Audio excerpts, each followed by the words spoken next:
Assalamualaikum warahmatullahi wabarakatuh. Halo semuanya, perkenalkan nama saya Nur Indah dengan NIM A251211014 dari program studi Pendidikan Kimia Universitas Tadulako. Pada video pembelajaran kali ini saya akan menjelaskan materi tentang isu-isu nasional dan global di bidang ekonomi. Yang pertama yaitu pengertian isu. Apa sih itu isu? Isu, rumor, atau desas-desus adalah suatu konsekuensi atas beberapa tindakan yang dilakukan oleh satu atau beberapa pihak yang dapat menghasilkan negosiasi dan penyesuaian sektor swasta, kasus pengadilan sipil atau kriminal, atau dapat menjadi masalah kebijakan publik melalui tindakan legislatif atau perundungan. Nah, kemudian pengertian isu global adalah setiap peristiwa atau wacana yang mampu menyita perhatian masyarakat global. Bagaimana masyarakat merespon isu tersebut, salah satunya ditentukan oleh kuatnya pengaruh yang ditimbulkan dari isu tersebut. Pengertian isu nasional. Isu nasional adalah ilmu yang sama dengan isu global, hanya saja ruang lingkupnya adalah suatu negara tertentu. Selanjutnya yaitu isu global ekonomi. Yang pertama, munculnya varian COVID yang kebal vaksin. Munculnya varian COVID Omicron yang pertama kali dilaporkan di Afrika Selatan pada bulan November 2021 sempat mengguncang pasar keuangan. Kepanikan melanda pasar bursa karena data-data tentang Omicron belum terlalu jelas. Ketika para ilmuwan terus menganalisis data dan menyampaikan bahwa Omicron memang lebih menjalar, namun kemungkinan besar tidak menyebabkan penyakit parah seperti varian Delta, kepanikan mulai mereda.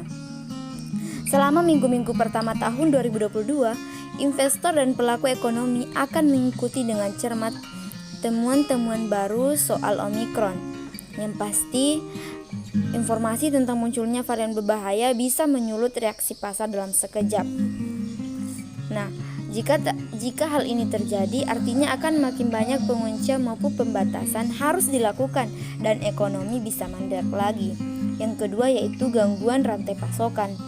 Gangguan rantai pasokan bahan mentah telah memainkan peran kunci dalam menghambat pemulihan ekonomi global tahun 2021.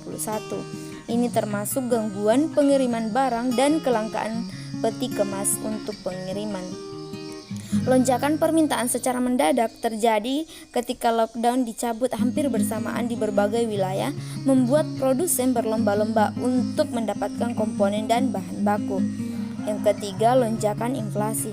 Kekurangan bahan baku dan komponen seiring dengan harga energi yang terus naik telah mendorong inflasi di Eropa dan Amerika Serikat ke level tertinggi. Hal ini sempat membuat para investor global cemas. Yang keempat, kebijakan ketat di Cina. Melambatnya perekonomian Cina, ekonomi terbesar kedua di dunia, tentu akan menambah kekhawatiran investor pada 2022. Pada tahun 2020, Cina masih bisa menopang perkembangan perekonomian global dengan mendorong pembelian barang-barang elektronik dan peralatan medis. Cina adalah satu-satunya perekonomian dunia yang menunjukkan pertumbuhan pada 2020. Namun belakangan ini, Cina tiba-tiba memperketat pengawasan terhadap perusahaan-perusahaan besar maupun seperti raksasa teknologi Alibaba dan Tencent. Yang kelima, ketegangan geopolitik.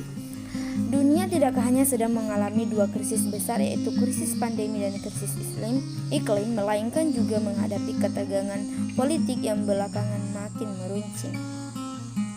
Dengan adanya ketegangan politik ini akan menyebabkan pengaruh yang luar biasa terhadap perekonomian di seluruh dunia. Selanjutnya yaitu isu nasional ekonomi. Yang pertama, rendahnya pertumbuhan ekonomi. Pertumbuhan ekonomi negara berkembang seperti Indonesia sering terkendala masalah modal dan investasi. Selanjutnya yaitu kemiskinan. Berdasarkan data BPS bulan Maret 2012, jumlah penduduk yang berada dalam garis kemiskinan berjumlah sekitar 29,13 juta orang. Selanjutnya yang ketiga yaitu pengangguran. Suatu pengangguran disebabkan jumlah angkatan kerja yang tidak seimbang dengan jumlah lapangan atau kesempatan kerja. Selanjutnya yaitu keempat, kesenjangan penghasilan. Perbedaan kelompok masyarakat dengan penghasilan tertentu menimbulkan permasalahan kesenjangan penghasilan. Oleh karena itu, diperlukan peran pemerintah dalam memeratakan penyaluran distribusi pendapatan. Kelima, inflasi. Berdasarkan data BPS, inflasi Indonesia pada tahun 2011 sebesar 3,79%. Inflasi yang terjadi di Indonesia disebabkan tingginya permintaan agregat, sementara permintaan barang dan jasa tidak diimbangi dengan kemampuan produksi dan kenaikan biaya produksi. Yang keenam, hutang luar negeri. Indonesia memiliki hutang luar negeri yang sangat banyak, yakni lebih dari 100 US dollar miliar. Yang ketujuh, defisit anggaran. APBN Indonesia selalu mengalami defisit. Penyebab utamanya adalah korupsi, perilaku pemerintah yang sangat boros anggaran, dan subsidi yang tidak tepat sasaran. Yang kedelapan, ketidakmampuan industrial. Industri di Indonesia kebanyakan hanya merakit barang saja. Kalaupun ada industri besar, industri tersebut pasti milik asing. Selanjutnya yang kesembilan, ketidakmampuan mengelola sumber daya manusia. Walaupun penduduk Indonesia terbanyak keempat di dunia, namun kualitasnya masih sangat buruk. Sedangkan kebanyakan orang Indonesia yang bekerja di luar negeri hanya bisa menjadi pembantu saja. Kesepuluh, penguasaan iptek yang kurang. Ini disebabkan karena jumlah tenaga ahli di Indonesia masih sangat sedikit. Penguasaan iptek yang kurang menyebabkan Indonesia tidak bisa mengelola kekayaan alamnya sendiri. Yang ke-11, korupsi. Korupsi menjadi masalah serius di negeri ini. Hampir di semua bidang terjadi korupsi dan suap menyuap. Ke-12, masalah pangan.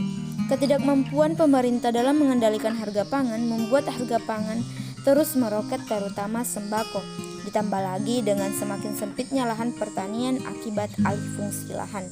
Yang ke-13, pembangunan yang cenderung tersentralisasi.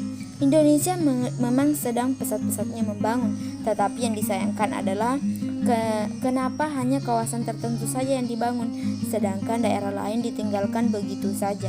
Hal ini menyebabkan terjadinya kesenjangan sosial dan dari daerah perkotaan menjadi semakin padat.